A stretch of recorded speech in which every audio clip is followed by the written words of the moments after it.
इस कार्यक्रम के पुण्यार्चक हैं श्री वर्धमान श्वेतांबर स्थानकवासी जैन श्रावक संघ ट्रस्ट, उपाध्याय प्रवर प्रवीण ऋषि चातुर्मास समिति।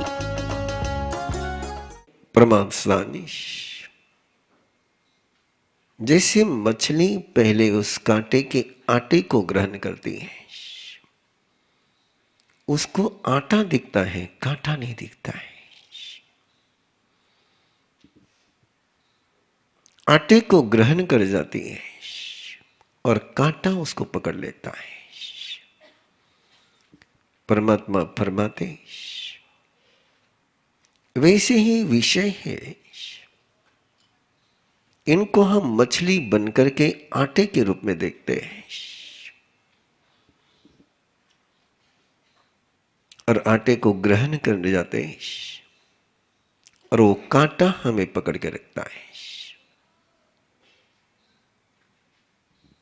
ये 5 इंद्रियां, इनके 2 कैरेक्टर हैं। ये जान भी सकती है और ये भोग भी सकती है। जब ये जानने के लिए उपयोग में आती है तो आत्मा का वैभव बढ़ता है। रूप को जाने, शब्द को जाने, रस को जाने, गंध को जाने, स्पर्श को जाने, मन से भावों को जाने, तब तक जीवन समृद्ध होता है। और जिस समय इंद्रियां जानने के बजाय भोगने में लग जाती हैं तो जीवन गुलाम बन जाता है। उलझन वहां से शुरू होती है। इंद्रियों का सिंगल कैरेक्टर नहीं है, मन का सिंगल कैरेक्टर नहीं है। पहले हम किसी विचार को ग्रहण करते हैं और फिर विचार हमारे पर कब्जा जमा लेता है। ऐसी इंद्रियों को लेकर के, मन को लेकर के ऐसा एक चक्र शुरू हो जाता है। और ये चक्र शुरू होने के पीछे न इंद्रियां कारण है, न मन कारण है। दिखने में सामने इंद्रियां हैं, दिखने में सामने मन है, लेकिन मूल कारण है चेतना का राग और द्वेष। इस राग के कारण से कोई पदार्थ हमें बहुत सुंदर लगता है, बहुत अच्छा लगता है, बहुत प्रिय लगता है। पदार्थ न प्रिय है, पदार्थ न अप्रिय है। इसलिए कि जो पदार्थ किसी को प्रिय लगता है वही पदार्थ के दूसरे को अप्रिय लगता है। इसका मीनिंग है कि पदार्थ में लाइकिंग डिसलाइकिंग जैसा कुछ नहीं, पदार्थ केवल पदार्थ है। लाइकिंग और डिसलाइकिंग जो आती है वो व्यक्ति के राग और द्वेष के कारण से आती है। इस राग द्वेष के बिना यदि इंद्रियां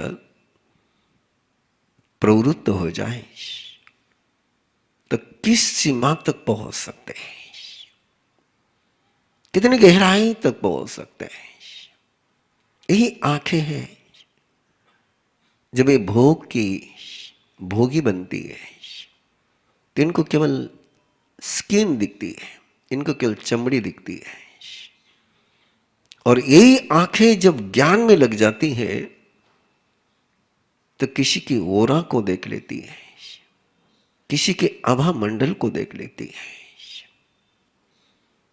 यही कान है जो केवल भोगने में लग जाते हैं तो केवल सुनाई देने वाले शब्दों को सुनते हैं।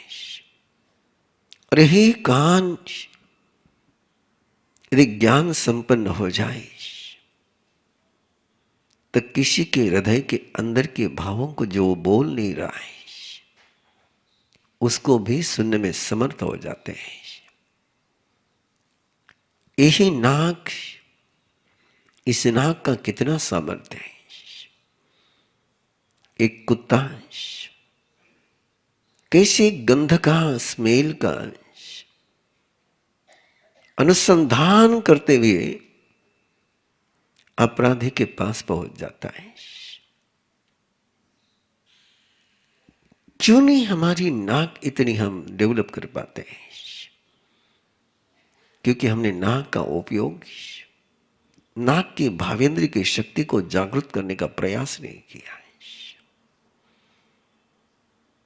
गुरुदेव कहानी सुनाया करते थे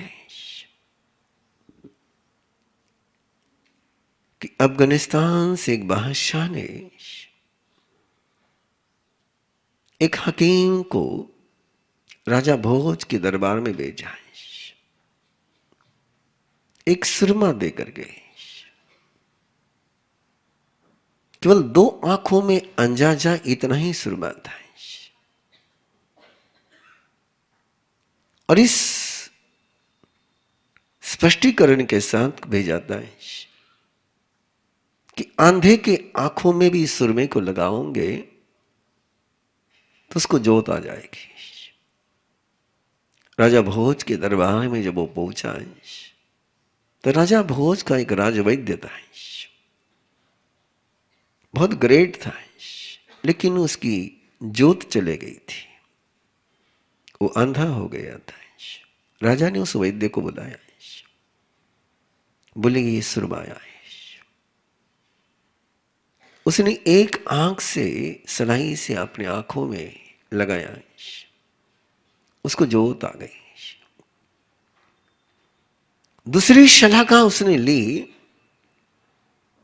और उसको आंख में लगाने के बजाय उसको जुबान पर रख लिया। राजा ने कहा रे क्या कर लिया है? दूसरी जोत भी आ जाती है, लेकिन तब तक तो वो वैद्य वो जुबान पर अपना ध्यान लगा रहा था, उस सुरमे को टेस्ट कर रहा था, जान रहा था। और दूसरे दिन वो जब दरबार में आया तो उसके दोनों ही आंखों में जोत थी। उसने एक बड़ी बोतल बनकर के सुरमा लेकर के आया था और आने वाले व्यक्ति को कहा था ये राजा भोज की ओर से गिफ्ट है तुम्हारे वैद्य को। राजा भोज को आश्चर्य हुआ कैसे किया तूने? बोले राजन मैंने जब जुबान पर उसको रखा है तो उसमें कौन से घटक है, क्या क्या पदार्थ उसमें मिले हुए हैं उसको जान लिया। मोर देन 50 रसायन उसमें थे। क्या रसनेन्द्रिय का सामर्थ्य है। जैन इतिहास में ऐसी एक कहानी आती है, ऐसा एक प्रसंग आता है कि कैसे जुबान के बल पर नागार्जुन आचार्य ने अपने गुरु के पास एक कला थी, एक विद्या थी, वे पांवों पर लेप करते थे और पांवों पर लेप कर करके आसमान में उड़ जाते थे। नागार्जुन ने उनके सेवा शुरू करी। सेवा करते करते रोज जब वो आते उड़ करके तो उनके पांवों को धोता है। उनके पांवों को धो करके उस लेप को टेस्ट करता है कि इसमें क्या क्या मिला हुआ है, क्या क्या मिला हुआ है। एक एक घटक को जानता गया, लेप बनाया है और लेप बनाने के बाद लगा करके मुर्गे जितना उड़ने लग गया है। गुरु ने देखा है, बोले क्या है? बोले मैंने अपने जितने पदार्थ से लेप आप बनाते हैं वो सारे पदार्थ मैंने जान लिए, लेकिन मैं इतना ही उड़ पा रहा है। तो गुरु ने उसकी कला पर, उसकी खोज पर खुश होते हुए उसको कहा है कि तूने इसको पानी में मिलाया है, इसको चावल के कांजी में मिला करके लगा दे। क्या रसनेन्द्रिय का सामर्थ्य है। लेकिन जिस समय हम उसका ज्ञानेन्द्रिय के उपयोग नहीं करते, एक वैद्य केवल स्पर्श के माध्यम से नाड़ी को हाथ में लेता है और जान लेता है कि शरीर में कहां पर क्या हो रहा है, कैसे उसने अपने स्पर्शेंद्रिय को जागृत किया है। हम लगाएंगे तो हमको केवल नाड़ी के धड़कन सुनाई देगी, लेकिन उसी के माध्यम से वो कैसे उस स्पर्श के अपने स्पर्शनेंद्रिय को कितना जागरूक कर लेता है। ऐसे ही मन का है, लेकिन केवल प्रमाद के कारण से हम इसका उपयोग करने के बजाय इसके माध्यम से कर्मों का बंध करते हैं, और यही कर्मों का बंध है जीवन को कैसा उलझा करके रखता है। ये कर्म है, इन कर्मों का एक विज्ञान है कि कैसे हमने ही हमारा प्रोग्राम बनाया। मैं जैसा भी आज हूं उसके लिए मैं जिम्मेदार हूं। मेरे तन के लिए, मेरे इंद्रियों के लिए, मेरे मन के लिए, मेरे भावों के लिए, मेरे परिस्थिति के लिए, मेरे मनस्थिति के लिए ये प्रोग्राम मैंने बनाया है, अननोइंगली बनाया है। और अननोइंगली ये प्रोग्राम बनाने के कारण से मैं उसमें झगड़ा हुआ। ऐसे ये कर्म है, कर्म और कुछ नहीं है।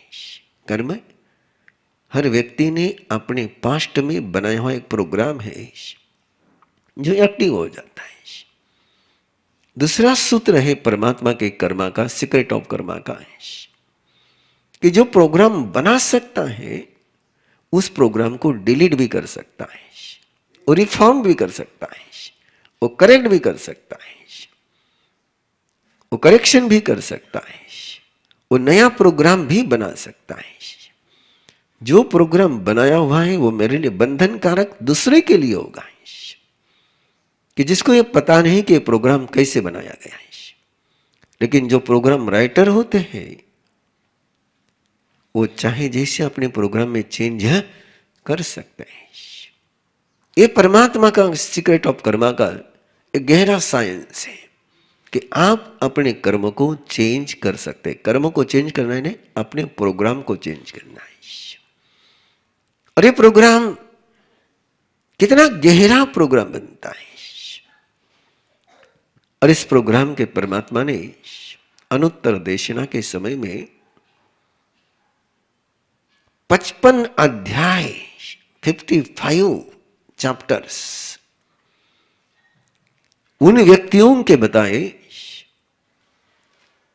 जिन्होंने पाप कर्म का प्रोग्राम बनाया था, और 55 चैप्टर्स उन व्यक्तियों के बताए जिन्होंने पुण्य का प्रोग्राम बनाया था। ऐसे 110 चैप्टर प्रभु ने अनुत्तर देशना के समय में पहले कहे, और उसके बाद फिर ये अनुत्तर देशना प्रारंभ हुई। ऐसा ही कर्म को समझाने वाला, समझने वाला अध्याय पेज नंबर 138 दो प्रकार के, यानी ना तो किसी शनि की बात है, ना मंगल की बात है, ना ग्रह की बात है, ना समय की बात है, ना क्षेत्र की बात है। ना क्षेत्र को देखने के लिए परमात्मा कहते हैं, ना टाइम की बात है, ना कुंडली की बात है, ना फॉर्मिस्ट्री की बात है। परमात्मा कहते हैं तुझे तेरे जीवन को समझना है तो तेरे कर्म को समझ ले।